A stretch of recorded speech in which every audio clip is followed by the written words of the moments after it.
সবচেয়ে পৃথিবীর প্রাচীনতম ধর্ম অর্থাৎ বৈদিক সনাতন ধর্ম। আমি বারবার ধর্ম কেন বলছি, কারণ ধর্ম খুবই গুরুত্বপূর্ণ জিনিস।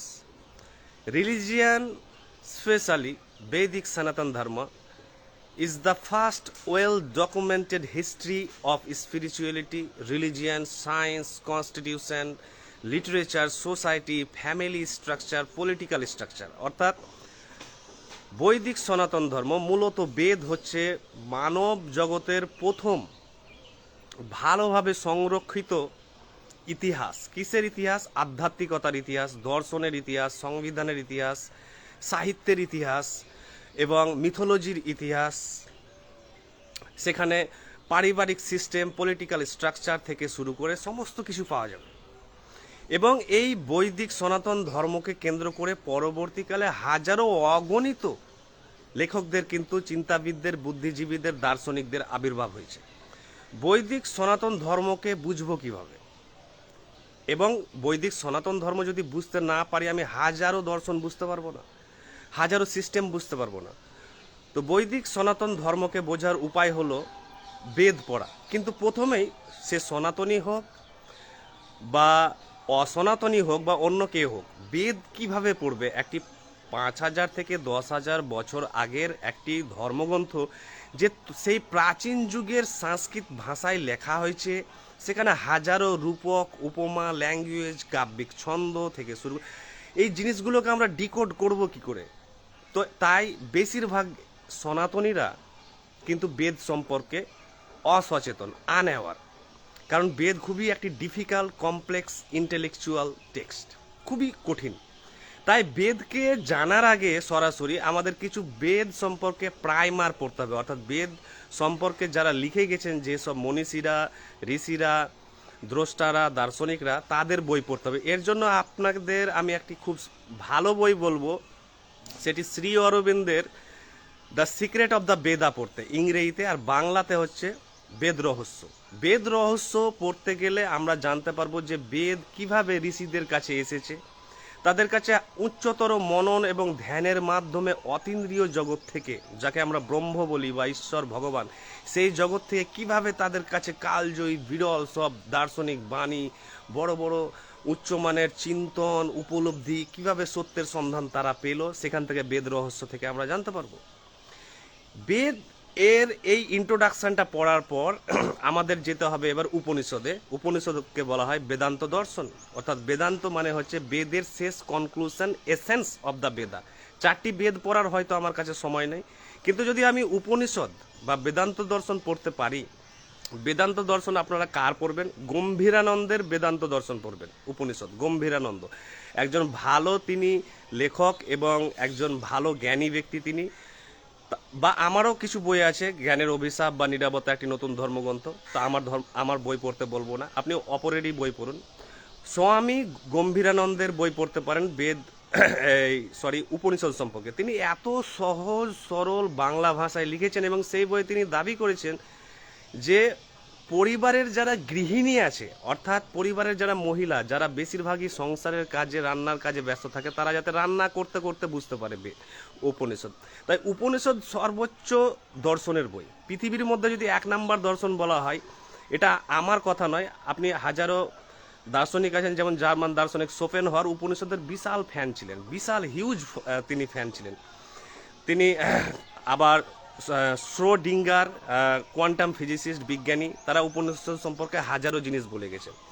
উপনিষদ জীবনকে আপনার বদলাবেই। উপনিষদে কোনো অন্ধবিশ্বাস নেই, কোনো কুসংস্কার নেই, কোনো পুরোহিততন্ত্র নেই, কোনো যাগযজ্ঞ, কোনো স্বর্গ নরক, আপনাকে কোনো ধর্মীয় রীতিতিথি মানতে হবে না। শুধু 4-5টা জিনিস করতে হবে উপনিষদ বলছে।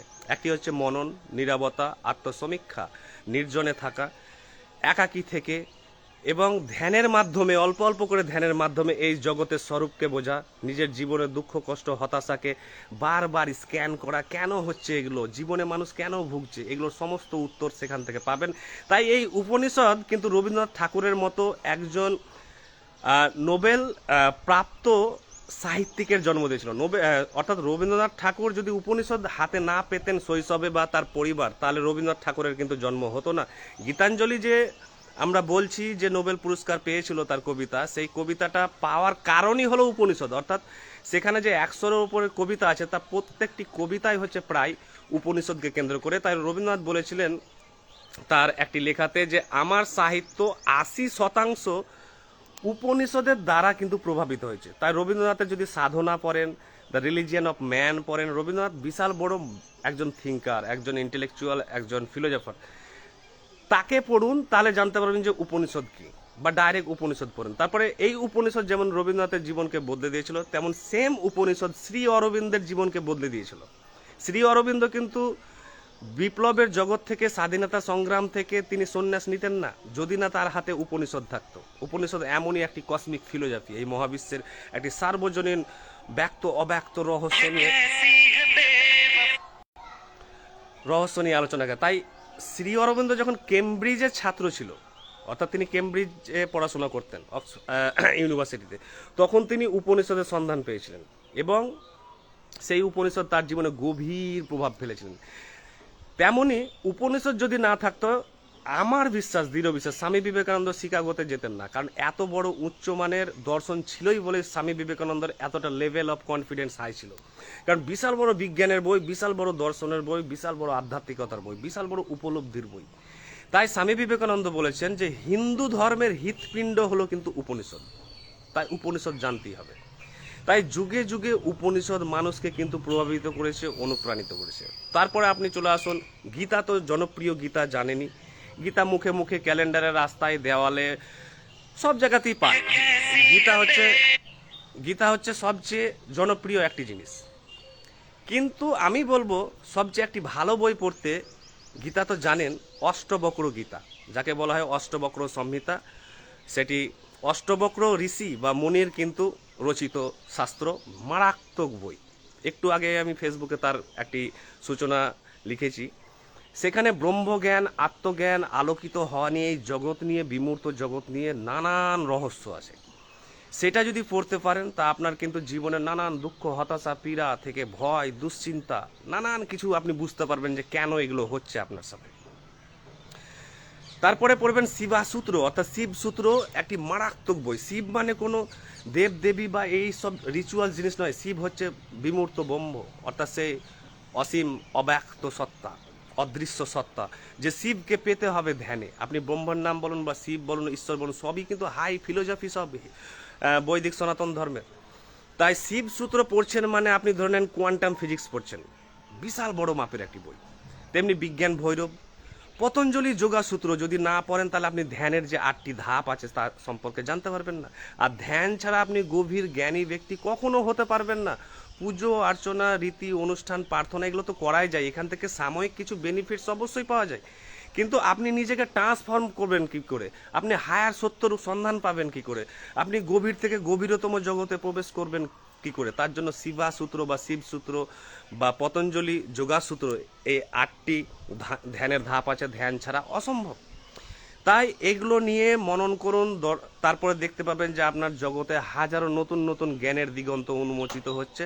আপনি সাধারণভাবে আর থাকবেন না। আমার জীবনেও উপনিষদের বিশাল প্রভাব, বিশাল ইনফ্লুয়েন্স। তাই দেখবেন একদিন আপনি বিশাল বড় মাপের চিন্তাবিদ, বুদ্ধিজীবী বলুন, রাইটার হতে চান, আপনার জীবনে আর কোনো প্রবলেম নেই, জীবনটা কেমন হালকা হয়ে যাবে সমস্ত কিছু। এবং এখানে কোনো গোঁড়ামি নেই, ধর্মীয় বিশ্বাস নিয়ে আপনাকে উন্মাদনা করতে হবে, এটা বড় সেটা বড়, কিছু নেই। সমস্ত কিছু আপনাকে প্রশমিত করে দেবে এবং আপনি একজন বড় মাপের যাই হতে চান হতে পারবেন। কারণ আপনার কাছে যে মাইন্ডে, মস্তিষ্কে, চেতনায় আছে সেই বিশ্ব ব্রহ্মাণ্ডের জ্ঞান। তাই বৈদিক সনাতন ধর্মকে জানুন, না হলে আপনি কিন্তু এই জীবনটা বৃথা। বাহ্যিক রাজনীতি, সমাজ, দ্বন্দ্ব, কলহ, এগুলোতে কিছু নেই। এগুলোতে সাময়িক আমাদের জীবনযাত্রা চালানোর জন্য এগুলোকে দরকার, অবশ্যই দরকার। কিন্তু আপনি নিজেকে কিভাবে ভালো রাখবেন, আপনার পরিবারকে, আপনার সন্তান, আপনার বাবা মা, আপনাকে তো একজন ওয়েল ট্রান্সফর্ম একটি সত্তা হতে হবে, একটি বিবর্তিত চেতনা হতে হবে, যেখানে আপনি পরিবারকে সুখে স্বাচ্ছন্দ্যে, নিজেকেও বিশাল মাপের জায়গাতে রাখবেন, সর্বদা আনন্দে থাকবেন, হ্যাপিনেস আপনার বাউন্ডলেস। তাই এই দর্শনগুলো অবশ্যই জানতে হবে। এগুলো কোনো ধর্মগ্রন্থ নয়, এগুলো কোনো ধর্ম মানে প্রচলিত অর্থে নয়, এগুলো সব উচ্চমানের হচ্ছে বিজ্ঞান, দর্শন, সাহিত্য। Thank you.